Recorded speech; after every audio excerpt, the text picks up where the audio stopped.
Hi guys, this is your girl Love Goddess. I want to speak to you. I've recorded as much as I can record, but I want to do something separate here.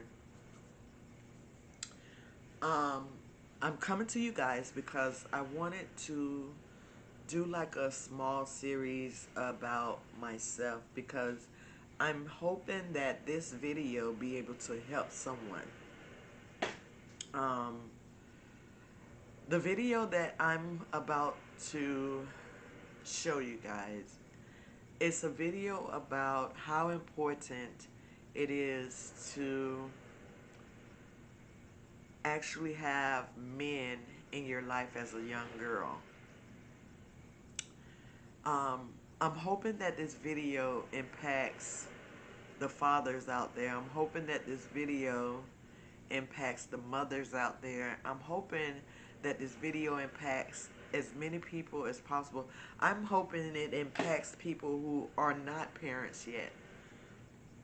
Because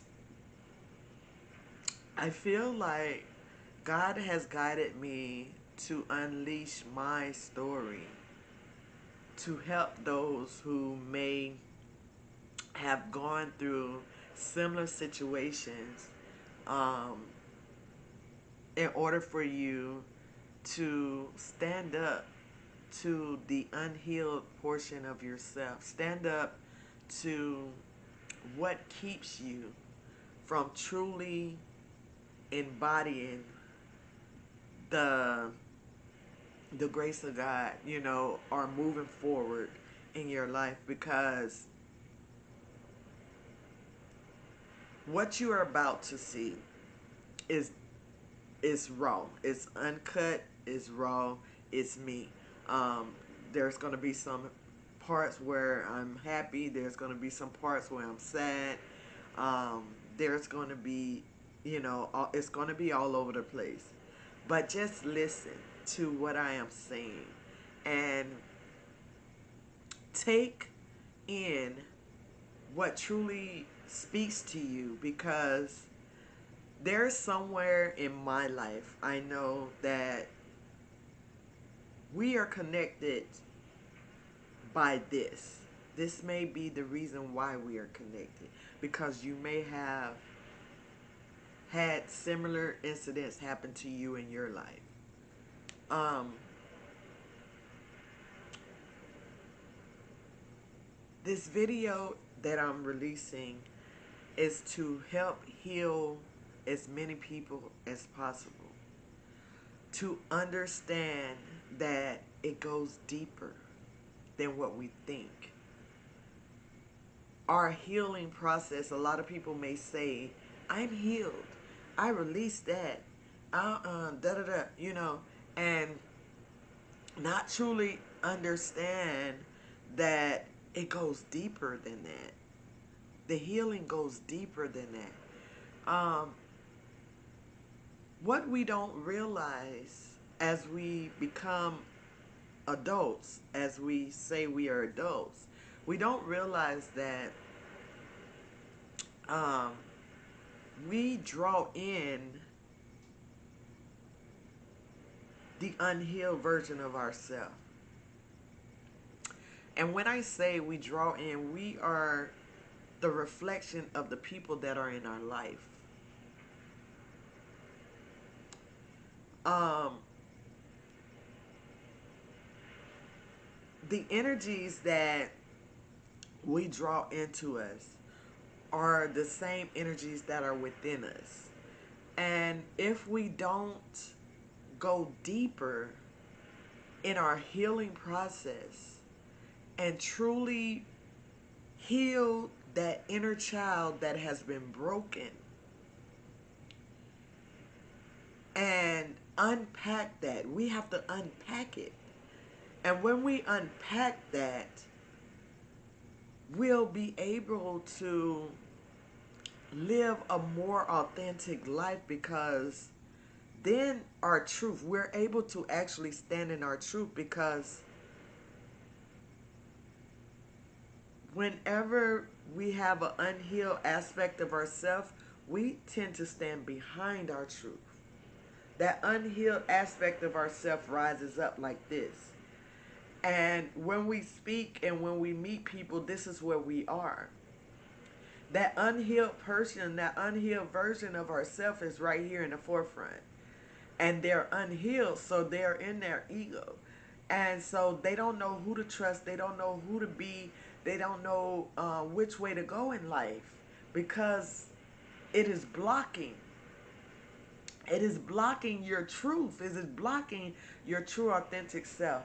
The seed that God has planted in you cannot blossom. That seed is behind all of this hurt, all of this childhood hurt where, we've been abused. And, a lot of people say, oh, we talk about this. Oh, we know about this. But have you truly dived into your unhealed version of yourself and was able to, little by little, heal it, little by little, heal it, little by little, heal it, because it's going to keep trying to come up, little by little, heal it, suppress that, heal it, not suppress it. I ain't mean to say suppress, because suppress means push it down, but it's going to come back up eventually. Heal it. Take time to nourish that portion of you that has not healed. This is a part of my healing. I am inviting you guys to a portion of my healing. I truly believe that this is going to help not only me, but it's going to help you. Not too many people are bold enough or strong enough to truly heal from what happened to them as a child, as an innocent child. We were all innocent. We were all innocent. The seed that God planted in us, it was pure and innocent and loved. But there was some insects, some cankerworms, some bugs that came along in the soil and start tampering with the seed. The seed was trying to grow, but instead of the seed flourishing into this beautiful flower, what was happening, it was weeds that started growing. We became weeds. We wasn't truly a flower yet. Not until we go in and take care of that unhealed portion of ourselves. So that's why I decided to truly heal myself. I started my journey of healing, a few years back.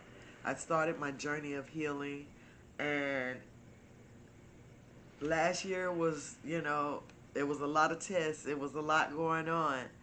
But this year, I truly get it. I understand it now. And this is all I want you to do. I know this video or this documentary may be very long. It is going to be long. But I want you to look at it and hear me and understand me. It's going to be sad, some of it, but I've healed from that. I've broken that chain. I released that child within me that was hurt, that was not able to come up and play and be innocent and be pure. So that is that's going to that's it. I'm going to go ahead and start this video. This is just the intro into it to give you guys an idea of what is happening. I hope it touched you in all of the right areas. Don't look at any of the material that I'm about to release as me pointing fingers, because it's not that. Like I said, like I'm going to say many times, I have already asked for forgiveness and everyone has already been forgiven in my eyesight. I don't hate. I don't. Um, there's not a hate bone in me. I've never been able to hate anyone. I've always had compassion, even to the ones who did me wrong, because truly, there's portions in here where you're going to be like, oh my God, yeah. And even after that, to this day, I still have compassion for each and every person that I encountered. I know that it wasn't them. You know, when people are operating out of the goodness of God, they're operating in the ego. That means that they haven't healed themselves yet. And I've come to understand that. And I don't have a problem with that. It's just that um, what I'm going to say is, you know, because I know that I've encountered a few people, a few men this year that wanted to have relationships. But the reason why I'm not in that relationship with those people right now is because I am healed. And I've already healed my inner portions. I've dug deep enough to heal the inner workings of myself. So, with healing yourself, you're able to identify people who are unhealed, being egotistical or anything like that. It's just that when you're operating in the ego, you're operating in separateness of God. That's all it is. You're separate from God. You're not truly operating in alignment or the oneness of God. That's all. I mean, whenever you hear me say ego, ego to me means someone who is separate from God. Okay? Okay? So that's what I mean when I say when you're in your ego, I mean you're not working in God's light right now. That is what I mean. Okay? So that's all it means. And it doesn't mean that you're always separate, because I too, even on this healing journey, I too have stepped into my ego, but I had to put it on check. Like I'd be like, hold on, wait a minute, this doesn't align with the light of God. So I have to put it on check. And I'm able to put things in check in more sound perspective now than I was before. So don't get it twisted. It isn't like I'm just this, ooh, I am holy. I am holy. And holy to me, what God told me holy is, God told me holy may mean something in a book or in a Bible, may mean something totally different from what God told me. But God told me to be holy is to be whole. Okay? So my definitions of things may not line up to your definitions, because I don't live by what the world tell me. I don't live by what a book tell me. I live by what God tell me. So whenever he download and give me something too, I be like, God, well, what that mean? He'll tell me. I was like, God, what does holy mean? What does holiness mean to you? And he said, holiness means to be whole, to embody the light of me, to embody the light of God, to be whole, to be lined up in his presence is to be holy. That's it. So, so I I just wanted to say that this is just the intro to this documentary. So if you hear me say ego, I wanted you to understand that that's what it means. It's just that these people operated in separateness from the lineup of God. But you know, I did encounter those people, some people here, and the only reason, I was able to see that I'm more tuned in, I'm more tapped in, and I'm more able to actually, I see the spirit. I see spirits, um, energy. I see energy. I can see the energy, I can feel the energy, and I can hear the energy. So that is one of the gifts that God has allowed me to have. And I've always had that gift of feeling when something was wrong, and when it was time for me to move, I was able to do that. So I'm grateful for that. Um, the disclaimer, there will be some instances here of, when I was really, really young, and it may touch some people. Just know that I'm okay. I'm healed. And I've forgiven all the people in my life that has not been able to stand up and be the man that I thought they were going to be. I thought I've I've searched all my life for a man to protect me, a man to stand up for me. And I have one now. And that's Jesus. That is God himself. Jesus stood up for me for all of my sins, when he went to Calvary. And I know that now. I know that Jesus stood up for me, and Jesus was the foundation of an image of flesh that was here that portrayed my father that I was missing at one point in my life. So, yeah, it's a lot to unpack. I hope that, like I said, I hope this touches someone and brings some clarity to you. And hopefully you're able to dig deeper, and grab that child and cradle her, cradle him, whoever you are. There's something deeper that needs to be, what is the word I want to say? I don't want to say handled, because it's not that. It's, there's something deeper within you that needs to be healed and needs to have some type of attention to. And as I went on this journey, I was healing all aspects of my life, learning how to set boundaries. God has taught me. He put me in boot camp. Do you hear me? God will put you in boot camp. Like, it was holy boot camp. He put me in holy boot camp, and I've been in there for over a year. And it's crazy because, like, every incident, and I had to encounter different people in my life in order for me to see and understand.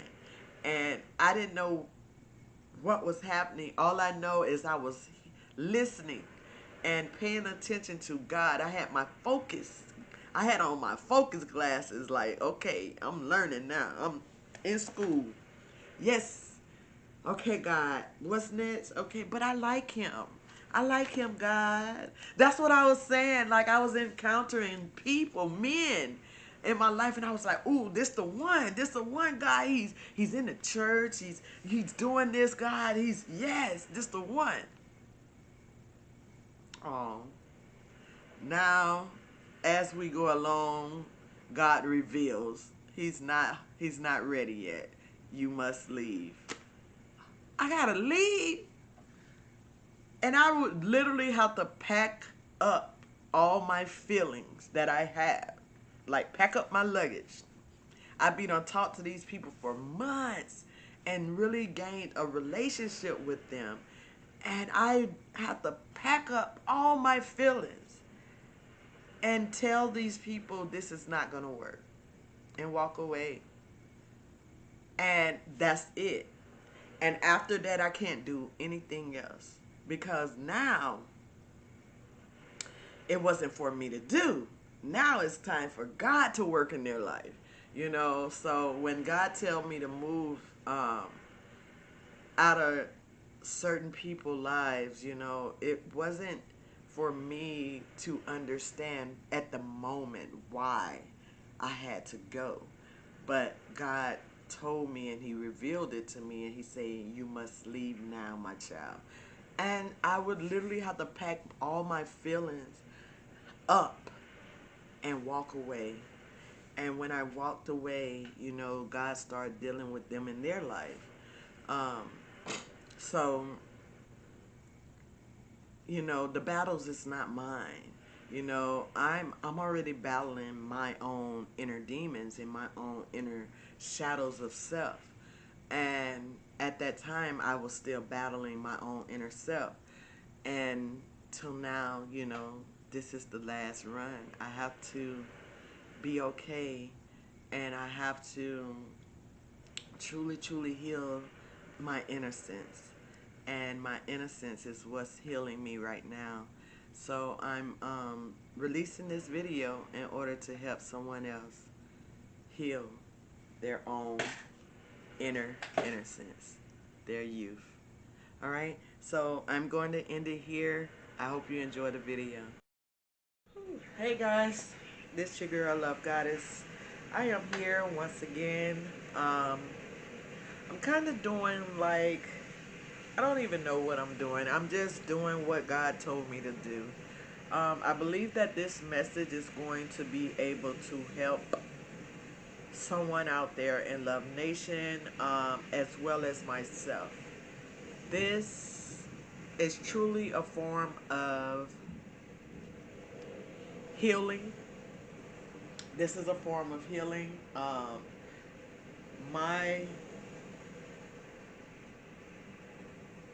My creator, the God who created all things, the one and true living God, um, the highest God source energy there is, has brought me to a place in my life where I have to face many challenges when it comes to overcoming or taking control of myself and overcoming the ability to stand up for myself, um, be true to myself, and love myself, and to express my self-worth. Um, I've truly, the journey that I have gone on has truly, truly, truly brought all of this up, this healing journey for me personally was a journey of healing um, a childhood wound that I believe that a lot of us go through throughout our lives. Um,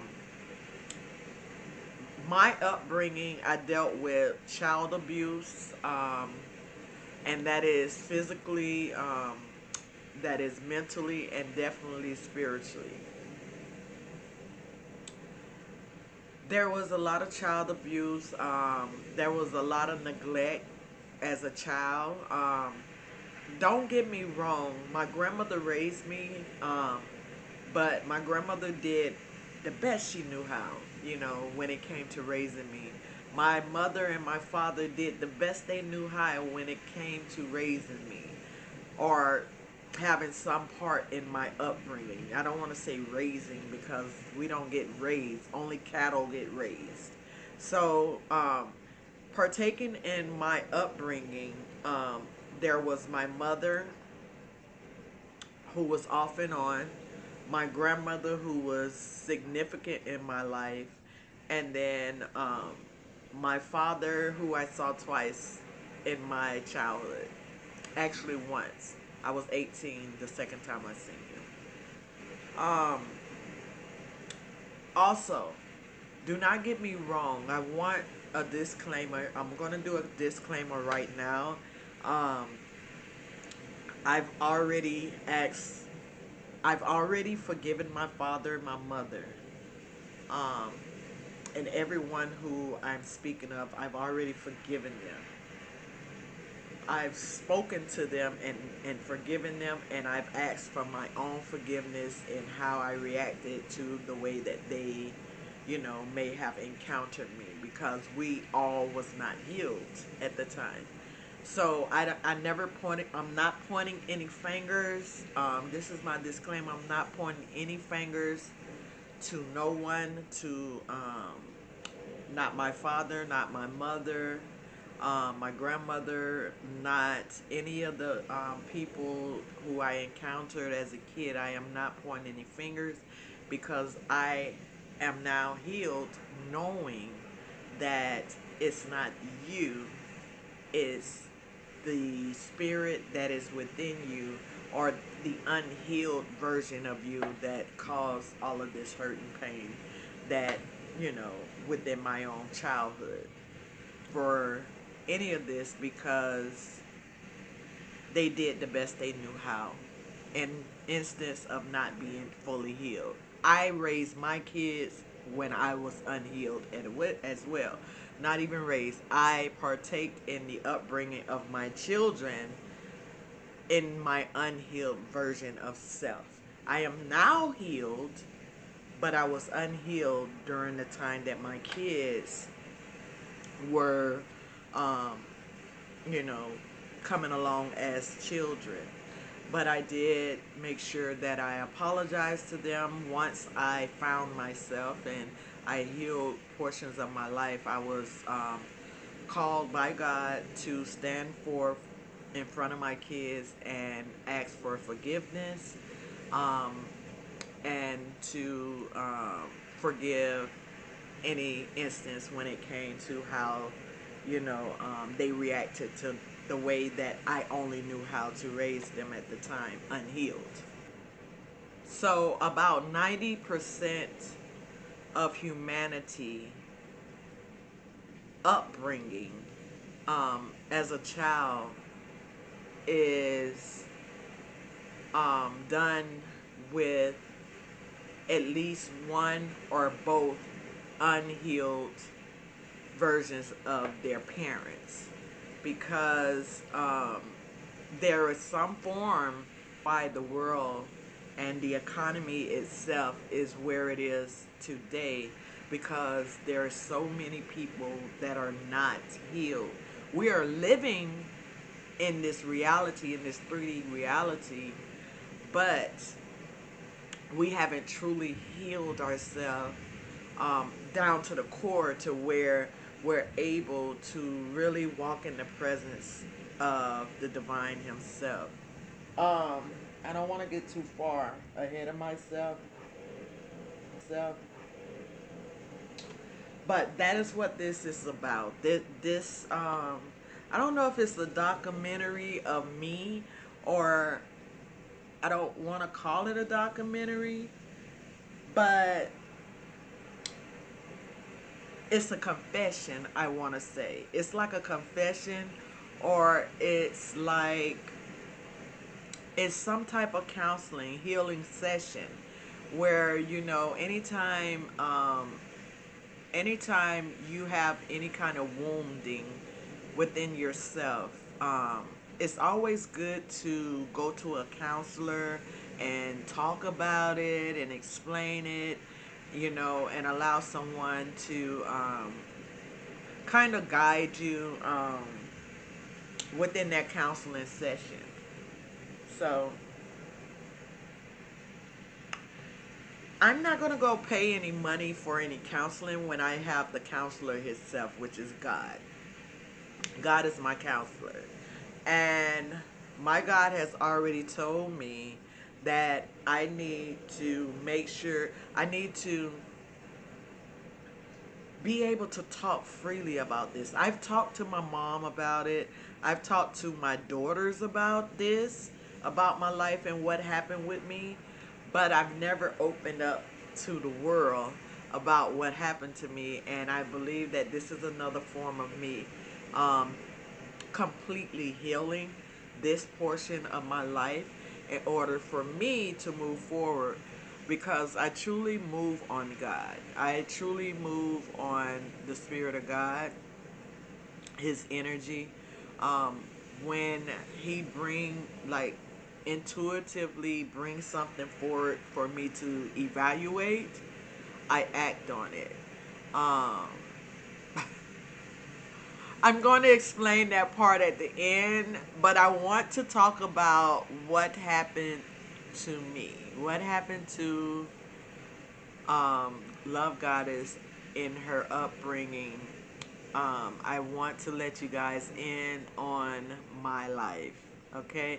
That way that everyone would kind of get an idea of where I come from, what type of life I've had, and then maybe you will understand why I'm such a fighter, why I'm able to withstand the test of times, like why I'm able to withstand the demonic presence of the enemy, because it all ties back to my entire existence.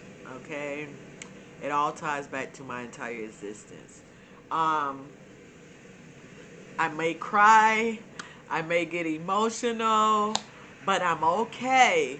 I'm okay. Some things that I talk about tend to, it's emotional, but it's healing to cry. It's a form of healing to be able to cry and release that energy. So if there's any buildup of unhealed energy within you, and when you start speaking about it, it's a healing process. Um, so I may cry. I've for now. So it's a healing for me. It's a healing for me to move forward, to move past this, and to completely, completely be healed and whole, to where I can truly, truly walk in my power. So that is what God needs for us to do. For us to truly walk in our power in His presence, right? Okay, so my life, my life. I incarnated here with a contract.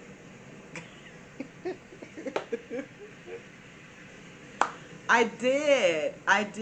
Okay, so I've never, I've never had an NDE, near death experience. I never had that, but I have a God that has allowed me to see my life, or know my life, or know who I am and know where I come from.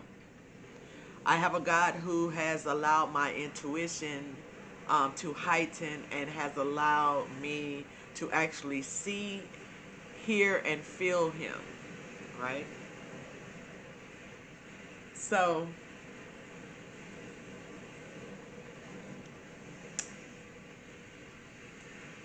I incarnated here. This is my story. This is my story, guys. Enjoy. I hope you enjoy this. I hope that it helps someone who's not able to speak about what childhood woundings that they have, and that has kept them encamped in some type of lack. That's what it's about. Releasing that wound, releasing that energy of lack, releasing that energy of not being able to move, releasing that energy of cycle going over and over again. I speak about this all the time. Um, Sometimes, we have 3 trimesters of life, and they are all in they're 7-year cycles, okay? And years is not lineage. It's not linear. So it doesn't have to be 7 consecutive years, because years are based on how you're able to move along within your cycle. But you have 7 years in one cycle, right? And the first cycle, the first trimester of your cycle is your 0 to 7. That is your infancy. That is the cycle of infancy. That's the cycle of learning. That's the cycle of um, becoming of self, right? Okay. And then you have the 7 to 14, which is your adolescent cycle, which is the second trimester of life. And then from 14 to like 21 is your young adult cycle. Okay. And then, of course, past that is adult. But we get stuck in cycles in life. So we talked about the cycles. So we can get stuck in those cycles, and depending on how long it takes us to heal from those certain cycles of life, that is how long it takes us to move into the next cycle. So some people are adults and they're still in their infancy stage of thought and mind. They get stuck there, like literally stuck there. I know, I don't want to say any names, but I know that someone I know, they got abandoned when they were 8 years old. This person had kids that he wasn't able to father because he didn't know how to father. And see, and this is what I mean about it's not that person's fault, because that person was unhealed themselves. So whenever you encounter people who do the things that they do to you, you have to realize that it's not those it's not their fault that they are the way they are. They just need to get help. They need to start the healing process in order to have a healthy relationship with anyone outside themselves. So that's something I've learned. I've learned along the way. I've learned how to discern the mask, um, as far as seeing people for who they are, because there's certain questions and certain um, what is it? How do I read people? I don't want to give away all of my skills, but like there's certain ways that people speak, and there's certain gestures that people have when they speak to you. Um, the way their eyes are when they speak to you. So I'm grateful to be able to discern these areas when it comes to encountering other energies outside myself. So there we go. I gave you some example of cycles, how people get stuck in it. So now we're gonna talk solely about me and what happened with me and the effects it had on me. Okay. So as I said, as a young woman, I was abused. First off, my grandmother raised me. In my early years, like my between the age of 0 and 7, I was back and forth between my mom and my grandmother. My mom was really young, but she had some dealings that she was dealing with, so I was back and forth with my mom and my grandmother, until eventually my grandmother took control of keeping me. So I was with my mom once, at one time. I remember I was young. I was like 2. I didn't wear diapers or anything. I wore underwear. So I was about 2, between almost 2 or 2. And I remember my mom went to work, and she used to take me over to, I guess it was a babysitter. It could have been a godmother, but it was a babysitter. And when she used to take me over there, I remember going over there a few times, okay? At least I remember going over there because I actually enjoyed going over there. There were animals and stuff that I could play with.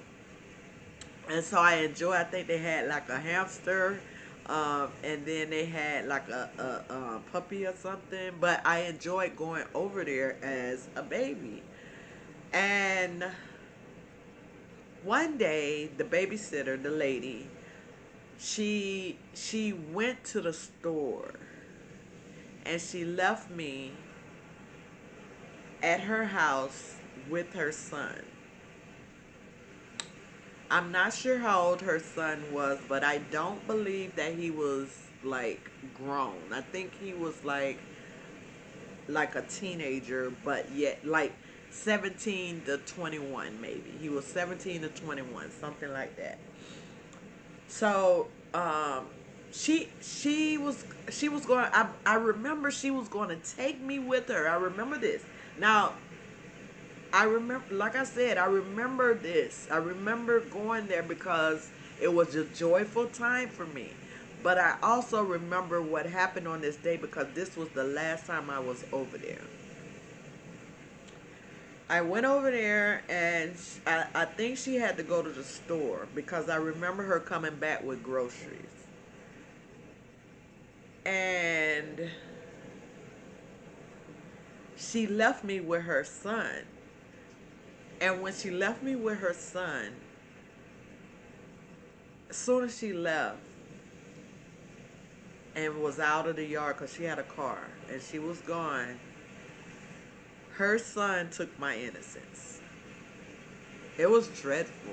It really was, with the whole, and I'm just screaming and hollering. Um, he took my innocence and I was only 2. I was screaming and hollering. And I the whole picture is here. Like, I never forgot that. But when he did that, um, I remember laying in the bed. I didn't move. I was just crying still. And he kept yelling, be quiet, shut up for I, da da da da, shut up. And I'm like, as a baby. I'm only 2. And I remember watching him wash my underwear because it had blood on it. I remember seeing the blood. And I remember the blood on the bed. And he was trying to clean all of that. He was moving me over. And I'm just laying there like, I couldn't move. And then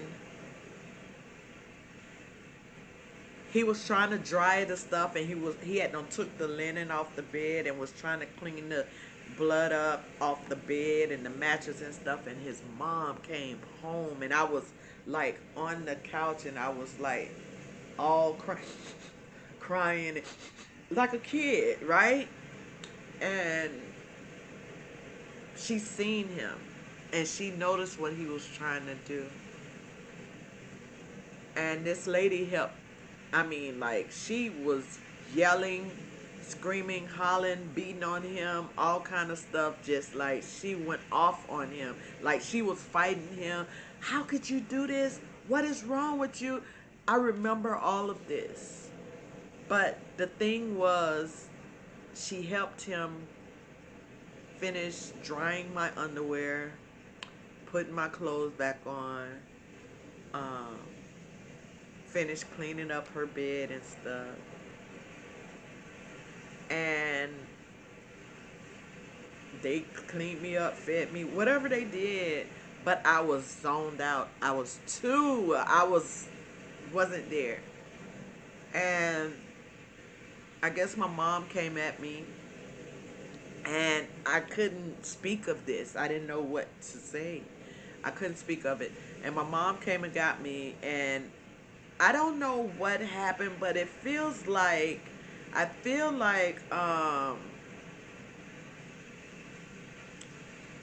know I never went back. I know that I didn't tell my mom anything, but after this incident, I ended up with my grandmother. I ended up with my grandmother. My grandmother tried to take me over there one time, and I screamed and hollered, and she was like, what's wrong with you? And I didn't want to go back. And so we went home. But I think she knew. But that was the first instance of me, my innocence being taken. And that was the first man that I actually trusted, that I can remember that I trusted, because he probably wasn't a man, he was a young man, but I can remember playing with him, with the animals, and having fun as a kid. So I built trust in him as a young, kid, and then he took my innocence. So after that, time went by, And that was at 2 years old. Um, the next time, the next incident, it didn't happen. It did not happen, but it almost happened. Okay. The next incident was also another male figure that I trusted. Um, my mom, my mom, had got married, and she was with this guy, and I think she had went to work or something, and he was giving me a bath. Well, he ran water and put me in the tub, and I was in there, and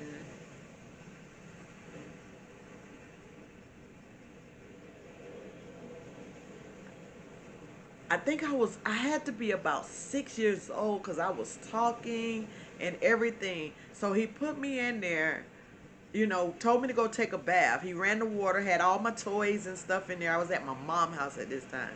Had all my toys in there, and I was in there taking a bath, but the man kept coming in there looking, and I'm like, I'm not finished yet, right?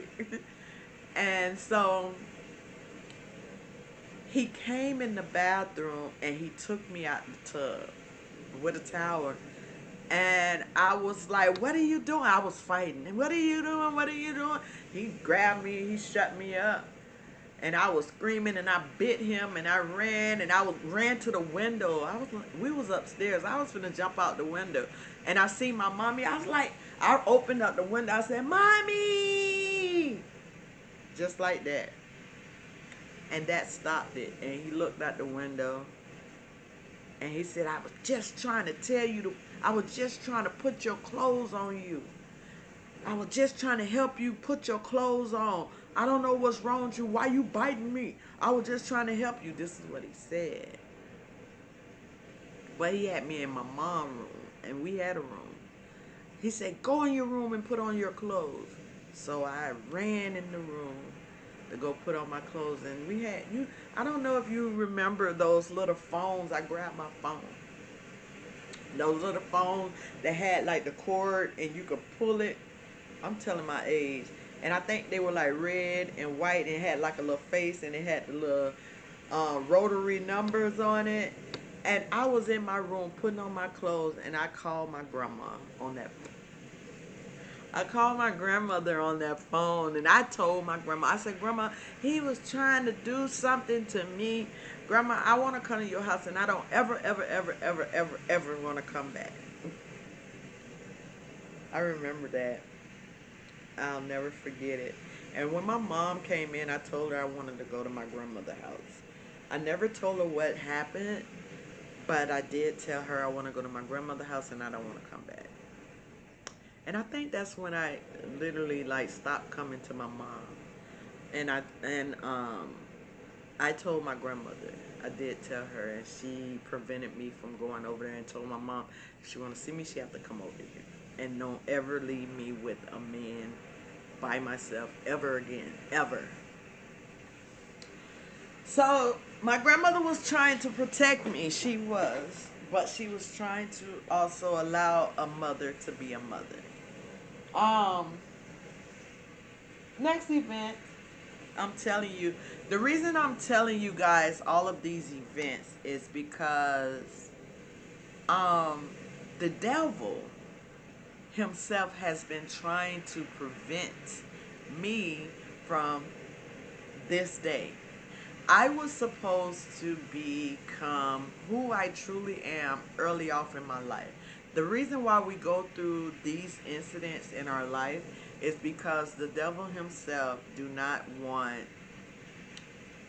us to become our highest potential in life. He doesn't want us to be who God has called us to be. Been called in life, and we all have a purpose in life. And what the devil's job is to prevent us from reaching that purpose in life. But what I must say is everyone is right where they need to be, because every experience in your life is meant to happen, because it is what builds you. It is what makes you stronger. Every incident in my life, like every incident in my life has built me. I could have been much worse than what I am. Like, to be honest, I have one, two, three, four, about four more incidents. Five more incidents. I have about five more incidents to my story. I told you about my 2 and my 6. When I was 2 and when I was 6. Okay.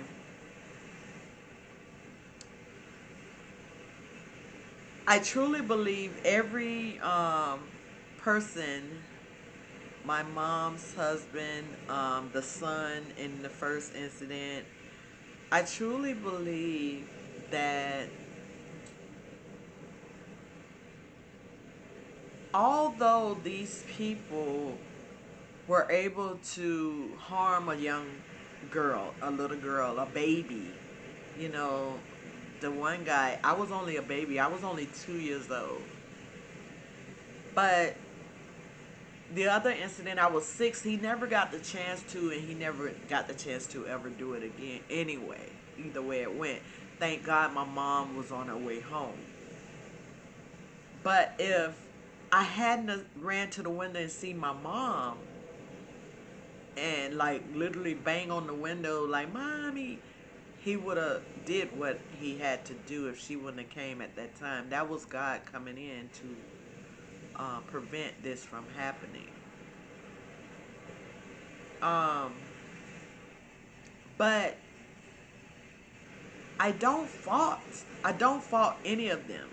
I don't hate them. I don't, you know, I actually have compassion for what they did, because, and I have compassion because, you know, and hope that they got the help that they needed in order to heal that portion of them.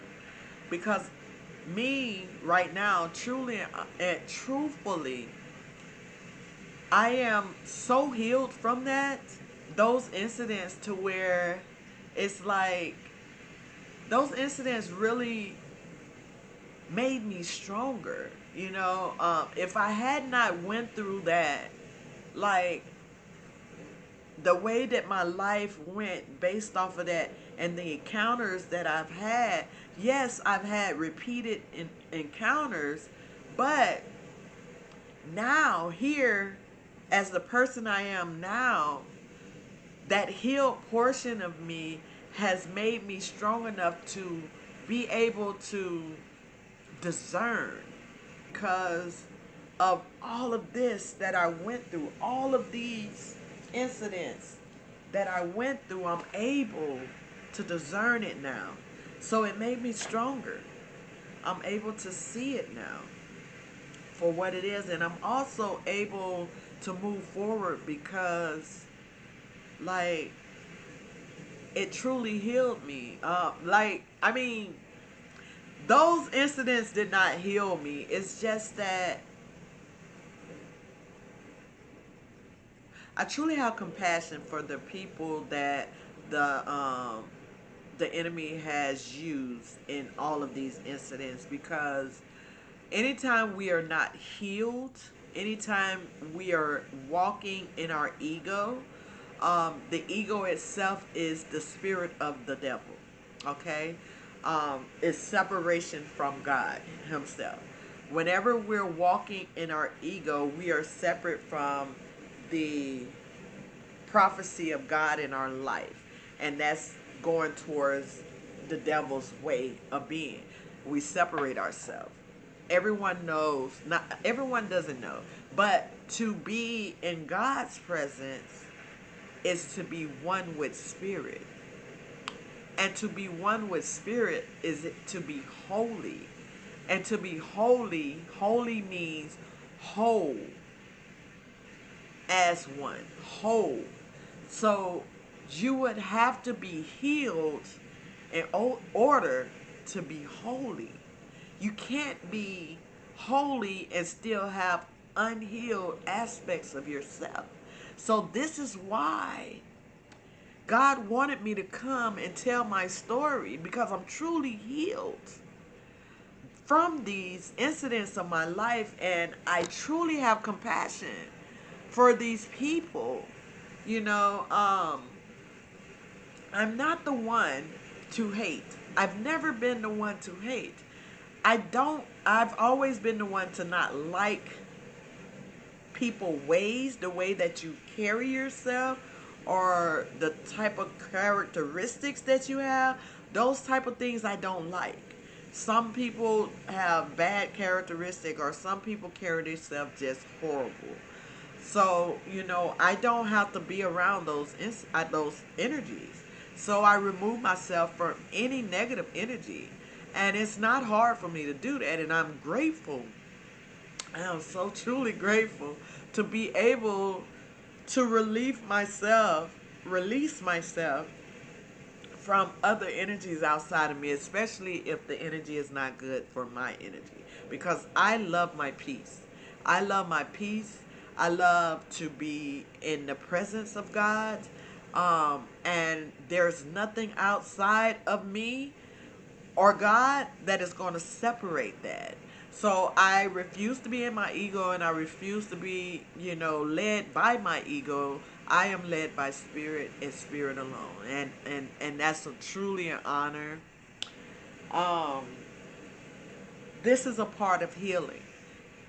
Once you heal the hurt and wounded part of yourself, you're able to truly walk in wholeness, which is to be holy and to be one with spirit, and that is truly a feeling of intimacy that, you know, nobody can bring. Like, you have to be able to be intimate with yourself and with oneself, and know your own worth, know who you are, and be a true and authentic of self in order to feel that true intimacy with God, with his pure energy, you know.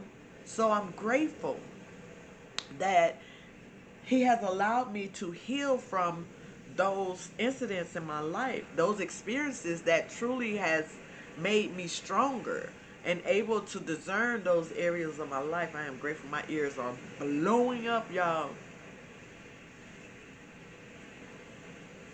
Thank you, Lord.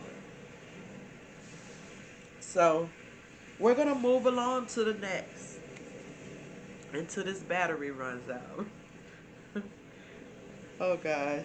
All right, so moving along, now, at 9 years old, I was actually in my grandmother's care. And there was a friend of the family who, he was a friend of the family. I trusted him. This was another trusted male in my life. I trusted him, and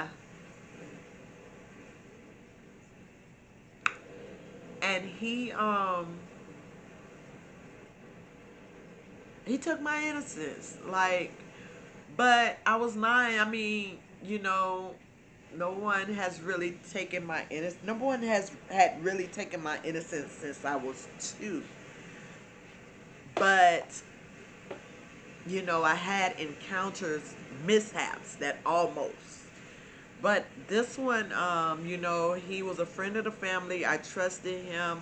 My grandmother had left, and I was home one night. This was when I was in California, and I was at home, and my grandmother had left, and I don't know, I think she went somewhere. She went out. I was like 9 at the time, and she always say, don't open the door for anyone, da da da da.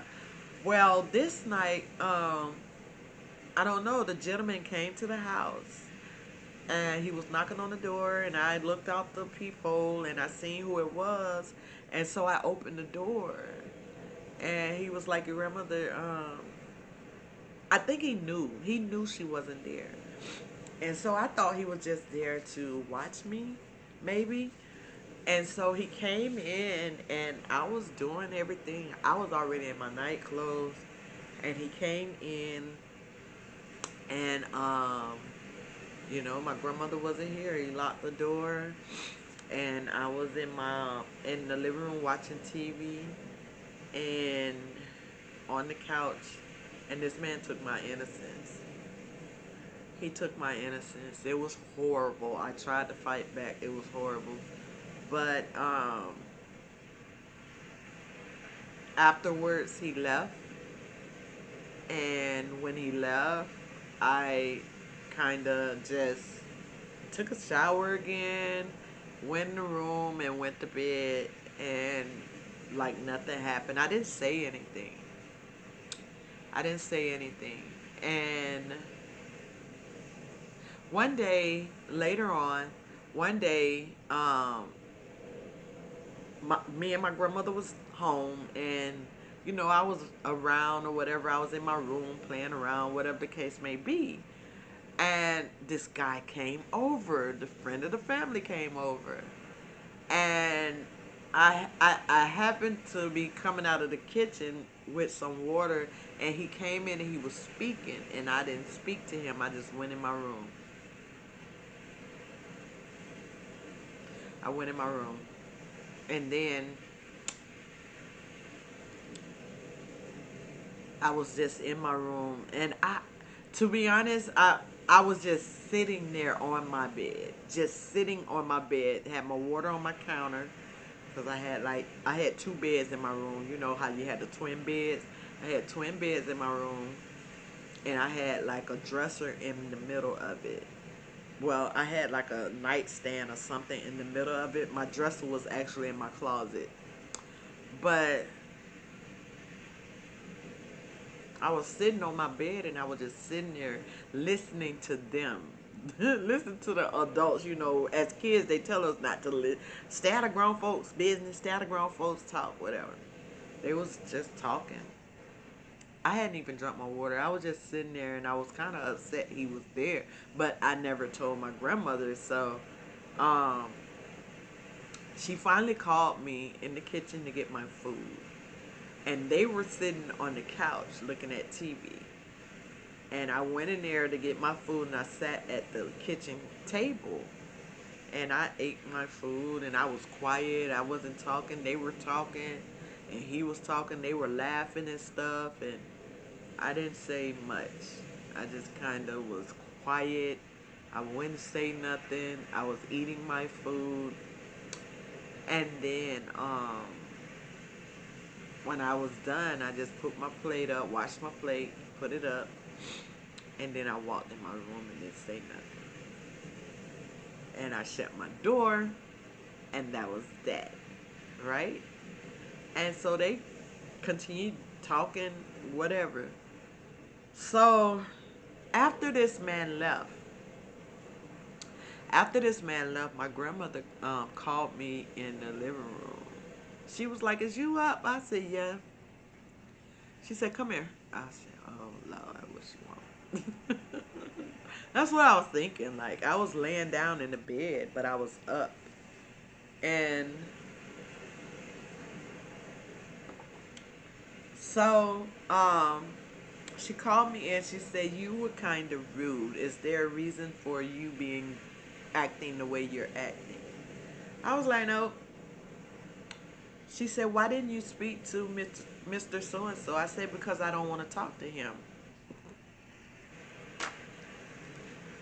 She was like, "Why don't you want to talk to him?" As a kid, I was like 9 years old, 9 or 10.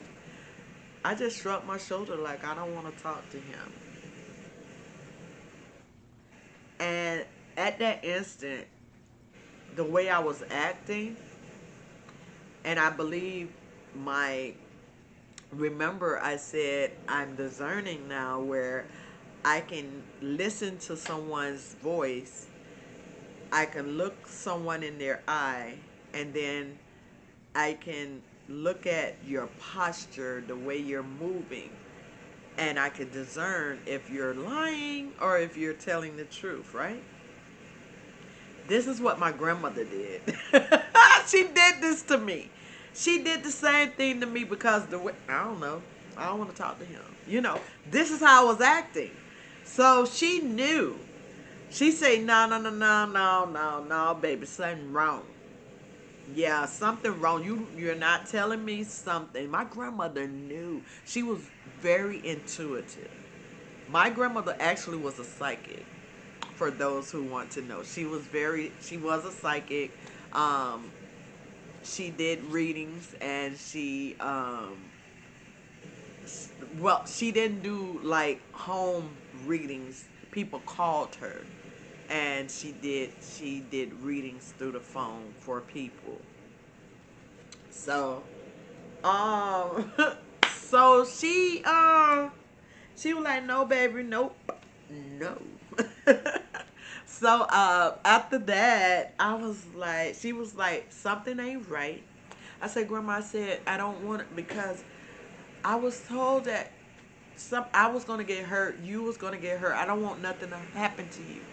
As soon as I said that, she said, listen, let me tell you something. Ain't nothing nobody can do to you or to me. She said, I got my pistol and my rifle up in that room. It ain't nobody doing nothing to nobody in this house. She said, you better tell me what's going on. That's exactly how my grandmother talked to me that night. So I was more scared of my grandmother than I was that man at that point. so so I told her exactly what happened. I said, yeah, the other, remember when you were gone and you told me not to open the door, but I did. She said, it's not your fault. You trusted him. He knew you trusted him. He took advantage. He knew I wasn't here. She told me that. He knew I wasn't here. So I think it was an event. Like I said, she's a psychic, so she probably went to somebody to do a reading or something like that. But so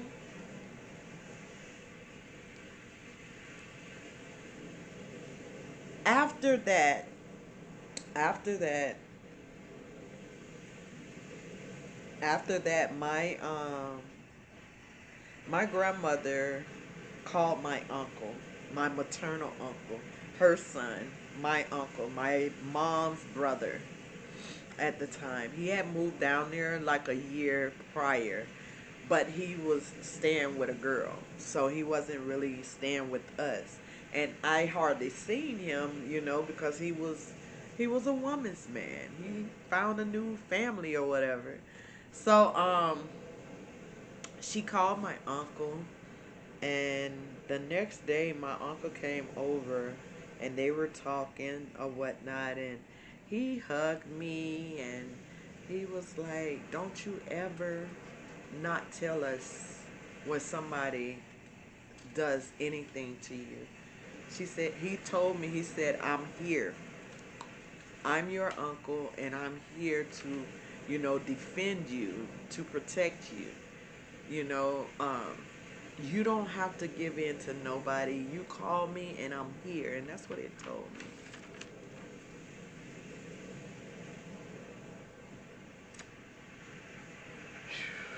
My uncle, man, God rest his soul. He died when I was 14.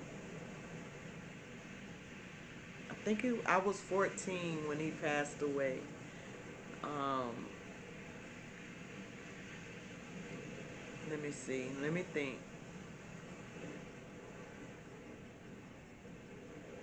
I was 15.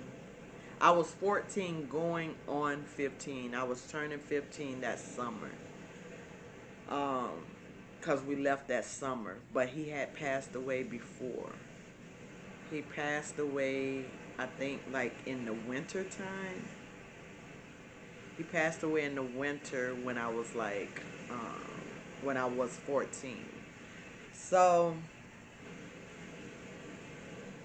he got killed. God rest his soul. In California, he got killed. Florida boy moved to California to a fast-paced world. That was my uncle though. That man, in 5 years, he taught me a lot about life and protecting myself. He mainly taught to me about protection, being able to protect myself, um, fighting. He was the one who taught me how to fight. He was the one who taught me defense mechanisms as a kid. So I was a fighter and I knew how to fight. I just didn't use it. I didn't fight a lot because, you know, I was quiet. I was quiet because, like I said, all of this happened for a reason. Let me see where I'm at.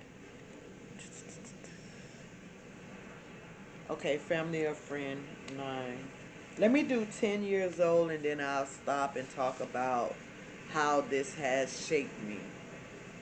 So, when I was 10, so that was my family, that was 9. So that was when I was 9. But when I was 10 years old in the summertime, um, I went to my, I actually went to my father's house for the first time. I met my father when I was 10. Okay? I'm sure I may have seen him other times, but my most remembered time as a kid with meeting my father was at 10 years old. And when I was 10, I was in the summer. I went to visit him in North Carolina. And at that time, I had a baby brother that I met. And then I had a stepbrother that I met. And then I had a stepmom that I met. He never married them, but he was with them he helped raise her son, and he had his own son. And I was over in California somewhere. And I came to visit for like a month. And that was it when I was 10, 1 month. And in that month's time that I was in North Carolina visiting in the summertime, I spent the majority of my time with the woman and the 2 boys. I mean, my father worked. Not to make an excuse, but your daughter has come to visit you. So that month's time,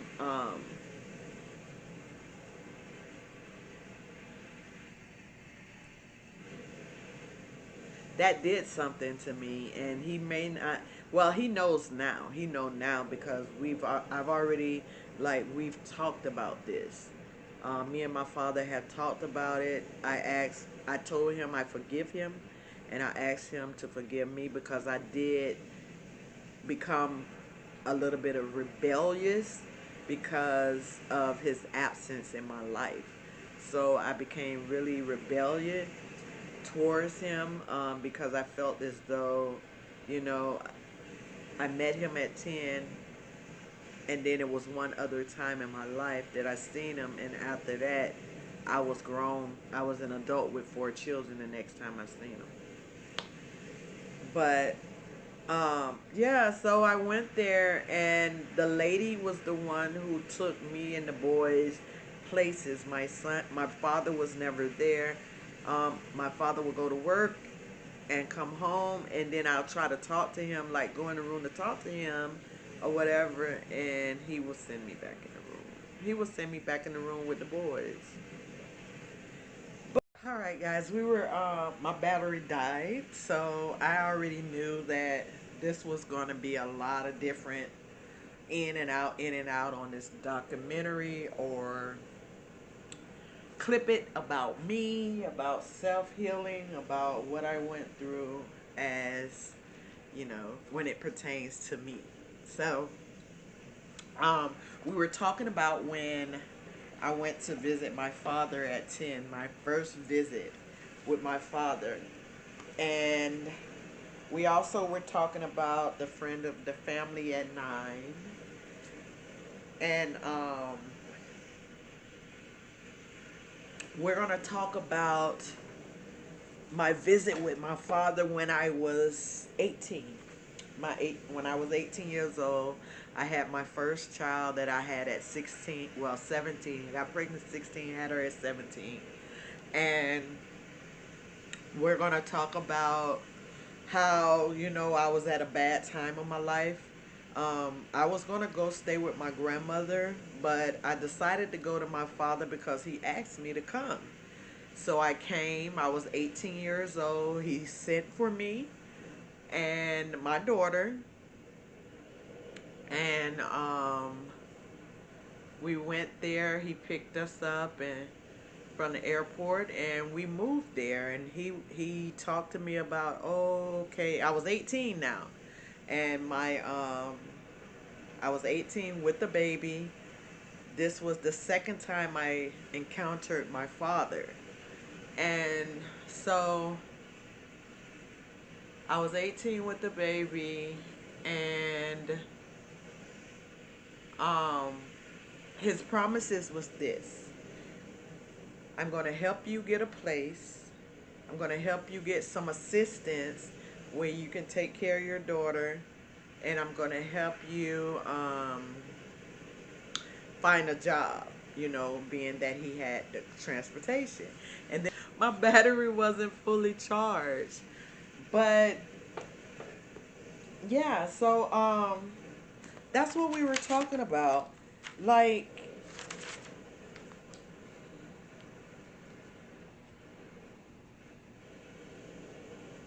people who are not healed, I have compassion for. I have all of the compassion in the world for. Just like a pastor, just like an inspirational. Anyone who's inspirational, anyone who is on their journey should have compassion for the ones who are not healed.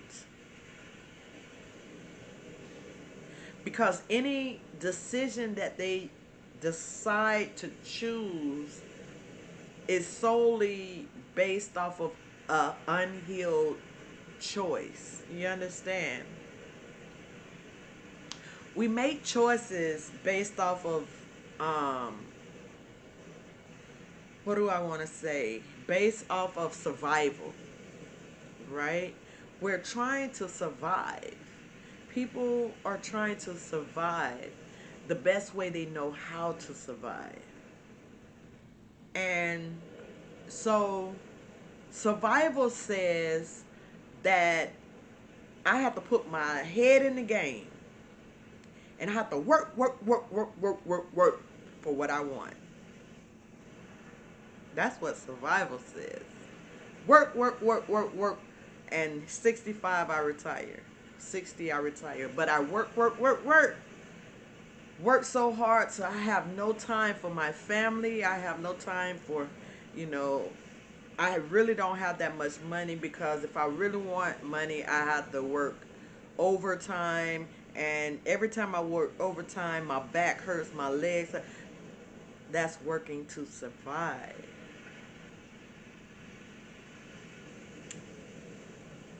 The ones who are healed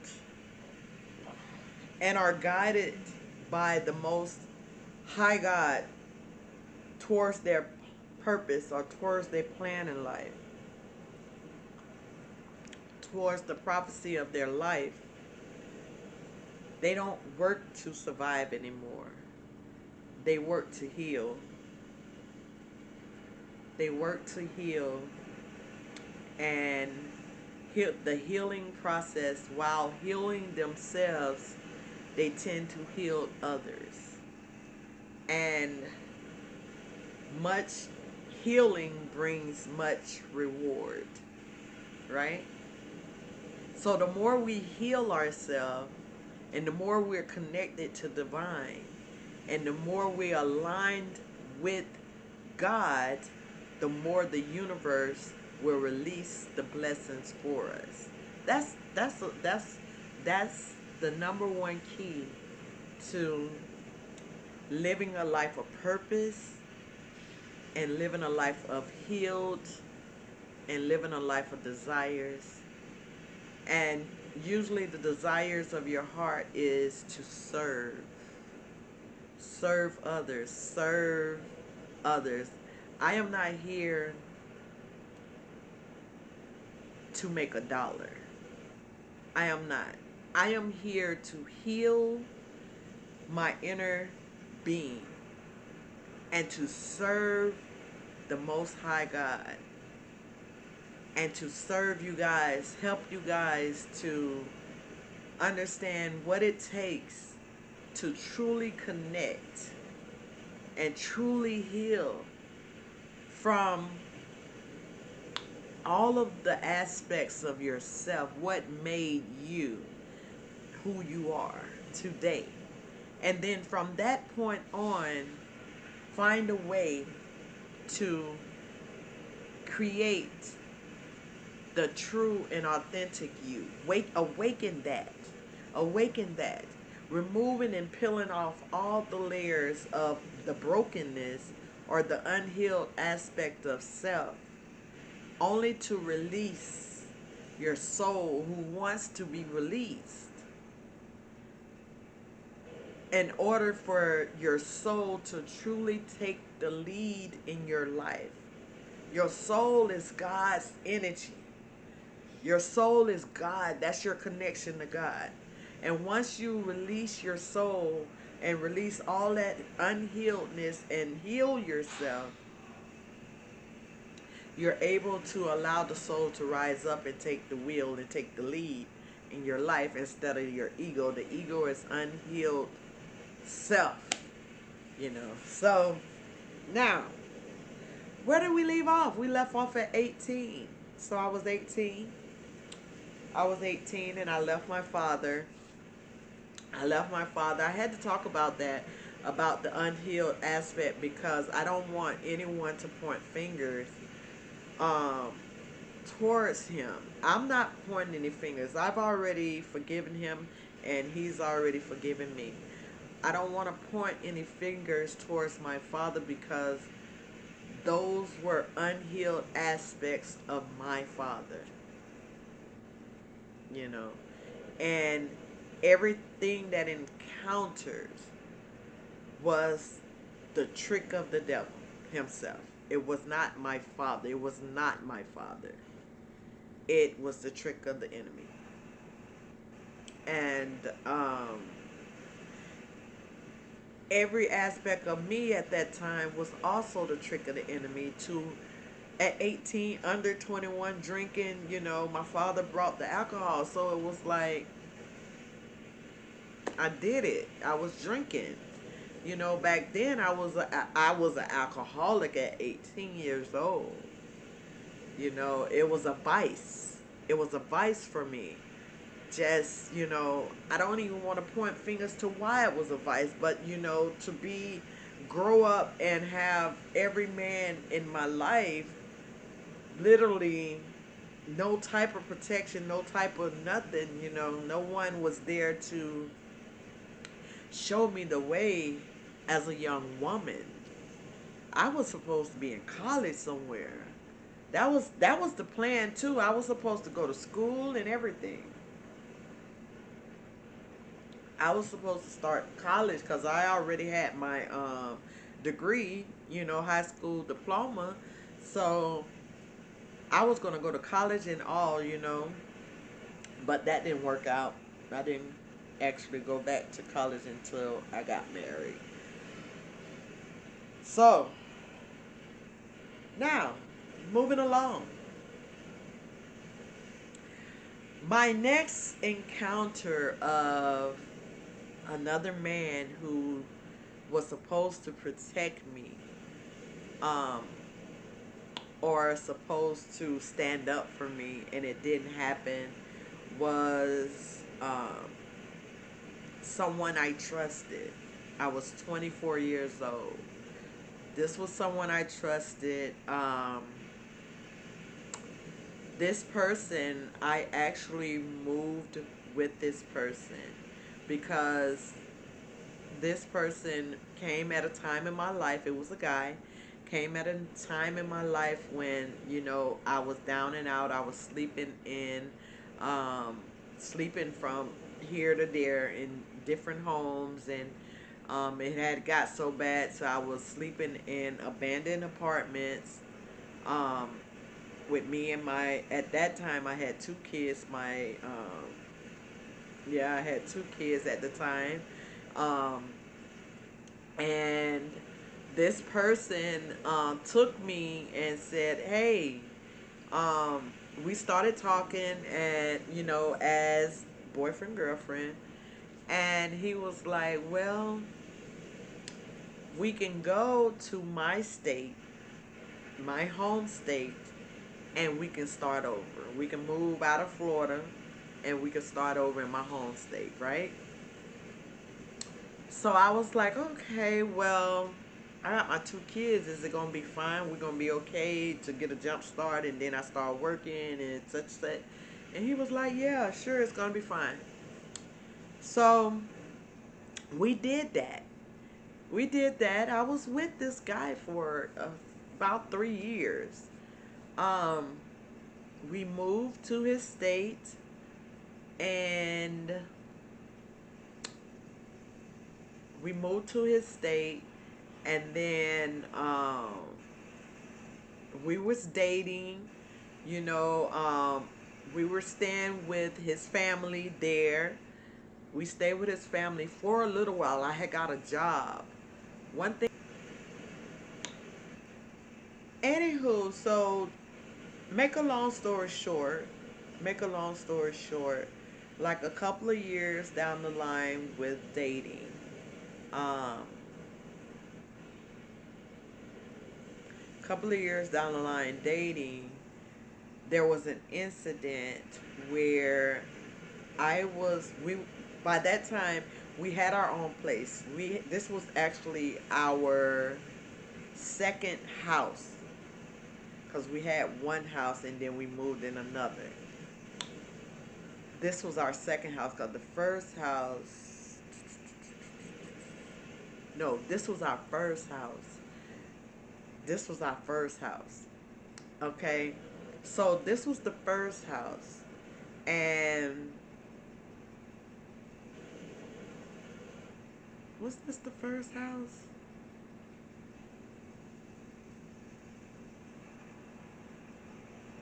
Yeah, this was the first house. This was our first house together. We had them moved out, um, and it was the house across the street from his family house. So the family knew the people who house it belonged to, and it was empty, and they were able to talk to the people so that we can rent the house out. So we did. We was staying there, and what happened? I was at I wasn't even at work. I was across the street to his family house, and we were watching TV. The kids and I, we were over there, and we were watching TV, eating snacks. And he was there with us, but he kept going in and out the house. And it kind of brought some type of suspicion with me. I'm like, what is going on? So he was on the phone, and I'm trying to figure out who he talking to, right? And I was in the room, but I ain't really paying no attention until too late. So I was in the room watching TV with his mom, and she drinking her beers and stuff. We were drinking. And she was like, where he at? I don't know, he on the patio or whatever. She called his name. I ain't gonna call his name on here. But she was like, where he at? I was like, I don't know, he on the patio or something. And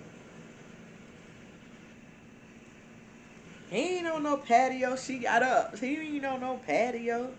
I was like, he ain't on the patio. No, he ain't out there. I said, maybe he walked to the store. So I continued to watch TV. Didn't think nothing of it. I continued to watch TV. Something said, get up. I'm telling you, something told me to get up. So I got up. I actually got up, and decided to walk across the street to see where this guy was that I was dating at the time. And when I went across the street to where we were staying, which was across the street from his family home, something told me to get up. So I got up and I went there, and something said, go through the side door of the home. So I went through the side door and I went quietly because I knew something said, look, it's not something, it was my intuition. But at the time, I wasn't that tapped into my intuition. I was of the world at that time. And so I wasn't highly intuitive, but every so often I would listen to that inner being of me. It would drive me so forcefully to where it guided me in many instances of my life. And now that I am, separate from the world and able to actually understand that it was God Himself who had a seed in me at the time, or from birth, God plants a seed in us and it wants that seed to grow. So I didn't know, that's what was happening, but I listened to it. And it said, go through the side door. And I went through the side door. And as I walked through the side door leads through my room, which is our room where we slept at, me and him. Went through the room. Nobody was in there. And then I went through, the room leads me to like the back area, which is where the bathroom and the back door and the kitchen is. So I went through that area. And as I went through that area in the living room, I turned to my left and I went to walk through the living room. And I see this guy that I was dating standing behind another dude. And the dude, when I walked in, I said, what the heck? I didn't say that. I said, what the hell is going on? Just like that. And he looked up, and the guy like snatched his pants and ran out past me and through the back door. And this fool is standing there, just as hard and ready, and I'm like, so you really was just having sex with another guy, and we fought. Remember, I told you I had fighting skills like nobody. My uncle taught me how to protect myself. So it was like I snapped. It was over. I had like a soda can in my hand, a Coke, and I like launched it at him, and he held me up against the wall, and I'm steady fighting, and I'm breaking his arm, and I'm like, let go of me. What? He told me, it ain't what you think. I said, yes, the F it is, and I left. I left at that time. Where I was, I don't want to tell you guys the state either, because a lot of these people I don't want to, uncover, but they know who they are. Because some are not healed. Now, like my mom and my dad, they're healed. I've already spoken with them. I've already talked with them about forgiveness and stuff. But the other instances that happened in my life, these people haven't healed yet. They're going to, hopefully this video heals them in order for them to actually see what was actually taking place. But so that happened. So that was another man that I trusted, and he was with another man. And it's it's kind of crazy, but that is something that I had to deal with. That is something that I had to heal. That was a part of me that I had to heal, because that's detrimental for a woman, to find a man. She can't compare to another man, you know. A woman can't compare to another man, and I believe that's where, um, the unhealed version of back shots come from, when now for most women that are actually allowing themselves to be loose and allowing these men to um, tamper with their backside, because maybe that's what they're used to, it's just an unhealed form of being, it's the enemy. The trick of the enemy has encamped within a lot of us, and these unhealed versions of ourselves have to be healed at some point in our life. All right, so that was when I was 24. Trusting a man. Trusting a man. My documentary is truly about trusting a man. How important it is for men to be in their children's lives. Um, the next time I had trust in a man was when I got married. I got married when I was 30 years old. I just recently got divorced, like I said, last year. Um, so I was married for over 18 years. And,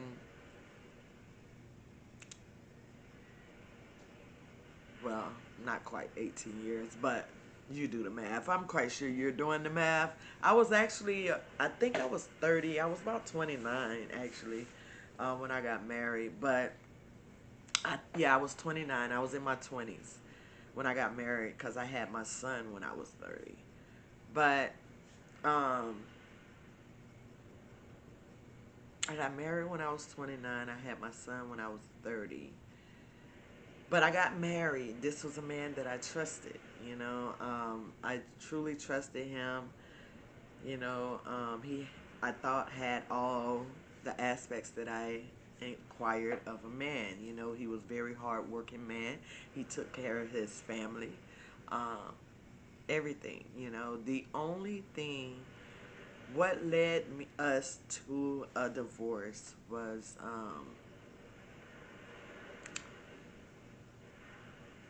for one, it was a lot of alcohol and drugs. That was one, but we could have lived with the alcohol and drugs, and getting healed from that. But the true, the truth, if the truth be told, the one reason why I had to remove myself from that marriage was, he was a man, he was another narcissist who actually belittled women. He did not,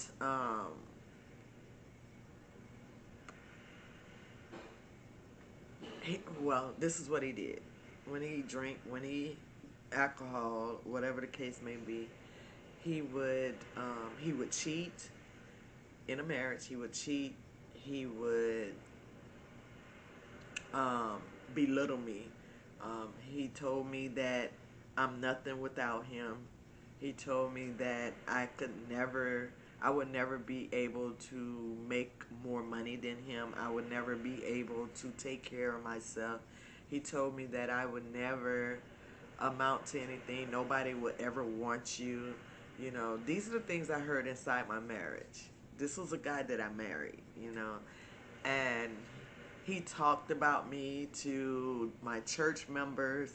He talked about me to his friends. He talked about me to my friends. He talked about me to my family. Everyone that was around me, he talked about me, and he was my husband, and he was supposed to protect me. He was supposed to stand up for me, and anything that we discussed in the home, he was supposed to keep that there. So I was never able to truly trust my husband. I was never able to truly embody that. So, eventually we were together in the same home for 7 years of our marriage. After 7 years, I left. I gave up. Enough was enough. I was in church. At that time, I had started going to church very heavy. I was highly involved in the church. God was working with me, and God told me I had to leave, so I did. Um, I did it the best way I knew because I didn't want to put up a fight. I didn't want nobody to tell me that I couldn't go.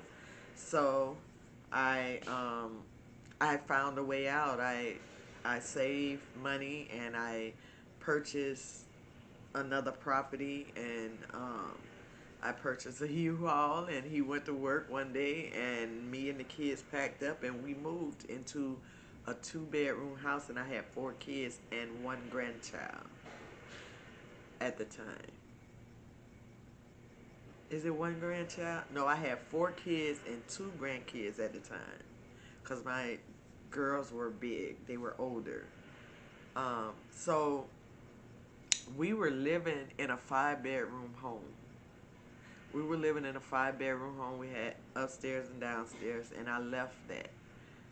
I left a 5-bedroom home in order to move to a 2-bedroom home with me, my 4 kids, and my 2 grandkids. At the time, they were babies. And I started my life over. I didn't care. We didn't care. And I told. All right, guys, listen, we are finally at the end. Listen, this has been a long journey. This took me all of 20, about not even 24 hours. This took me like almost 30 hours to put together this documentary just for you guys. I wanted to bring forth the untold stories of me. What made me? Because everyone has their own story. But I've truly encountered some of the most dreadful trick of the enemy instances in my entire life. From the young and precious age of 2 years old, the enemy has been trying to stop me from this prophetic moment, this moment of truly being healed and finding my true and authentic self. And the enemy didn't want this to happen because he knows exactly who I am. Just like the enemy knows exactly who you are. And the enemy has been doing stuff back to back to back to you, whoever you are. And I know it. I know it. I feel it in my bones. I feel it in my spirit.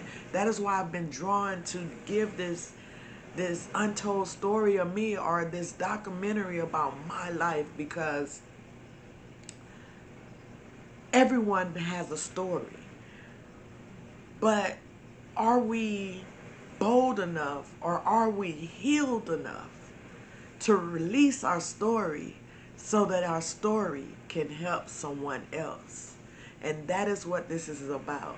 This is not about anything other than what God himself, what God has called me to do. And that is to share my story. And I am honored to be able to have brought this story to you guys. Listen, it's been tiring. It's been tiring trying to put it all together and bring it forth for you guys. I've had a long journey. And guess what? My journey is just beginning. This is my beginning. Everything else that happened to me was all the trick of the enemy. I am walking into a new life, refined, reborn, recalibrated, and God has truly healed me. There is nothing in my life untold. And now I've unleashed it. And you must know I've unleashed the beast. Listen, it's not easy. It's not easy at all to truly heal from those deep wounds. That's deep. These are wounds within me that they were deep. And I've been healed from it. But it was time for me to tell my story, because I've been healed. When I started my healing process, I had to go to each person and ask for forgiveness. And I had to go to each person and tell them I forgive them. Because when I realized that it wasn't my mom or my father or, my husband or any of these people that actually place any type of harm on the inner child of me, it wasn't them. And see, the only reason they came into my life was because of who I am. I'm a true light source of God. And God had placed that in me from birth. From the time I incarnated, I had a contract. And my contract said that my innocence was going to be taken at 2 years old. My contract said at 6 years old, X, Y, and Z, and 9 years old, X, Y, and Z, and 10 years old, X, Y, Z, 18, X, Y, Z, 24, X, Y, Z. My contract with God had already been set. See, and now my life begins. Why? Because I have fulfilled the contract, the first contract. And now it is truly time for me to fulfill my second contract here. And my second contract involves me embodying my purpose. And my purpose involves you guys. My purpose involves the Most High God. My purpose was for me to go through all of that and come out into a brand new person who's able to teach, who's able to show people that it's okay, and to show people that it's not us. It never was us. It was always the trick of the enemy, that we encountered different experiences in our life. And so I'm grateful to be able to have come here today, or whenever this recording reaches you. I come here in my truth. I come in my authentic self. I come as someone who has truly healed. There's many people who stand firm on their spirituality. There's many people who stand firm on their Christianity. There's many people who stand firm on whatever religion that they have. And they are operating in an unhealed dynamic because they haven't truly went deep enough to truly heal that which needs healing. To be healed, that every person that you encounter, every person you encounter is a reflection of you. Meaning that if it was just you and God in this world, that means either the person I'm looking at is either God or me. And with me saying that, that means that